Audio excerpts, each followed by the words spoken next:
Hi learners, welcome to Lyceum Learning Center. இன்னைக்கு நம்ம பார்க்க போகிற சம் என்ன அப்படின்னா, if 1 0 of the polynomial 4x square minus 8kx minus 9 is equal in magnitude but opposite in sign. அதாவது அதோட value சேமாக இருக்கும், ஆனால் ரெண்டோட சைனும் வேறு வேறு வரும். ஓகே, 5னா -5, 3னா -3. இந்த கண்டிஷன் இருக்கும்போது இந்த கிவன் பாலினாமியலில் கேயோட வேல்யூ என்னங்கிறத நம்ம ஃபைண்ட் அவுட் பண்ணணும்.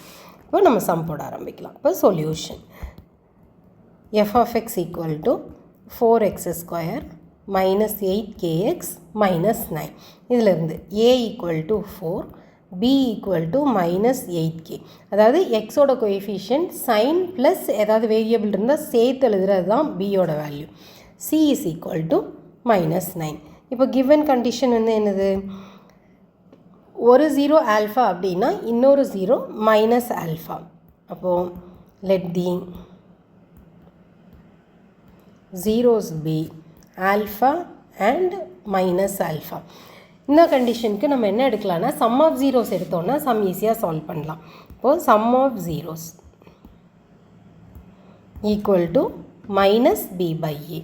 அப்போது alpha minus alpha is equal to minus b யோட value minus 8k divided by a யோட value 4. alpha minus alpha 0. 0 equal to 8k by 4. அப்போது 0 is equal to 8k. இந்த 4 கொண்டு வந்து இங்கே மல்டிப்ளை பண்ணுறீங்க. அதாவது 8k equal to 0, k equal to 0 by 8, k will be equal to 0. So the value of k is 0. Thank you.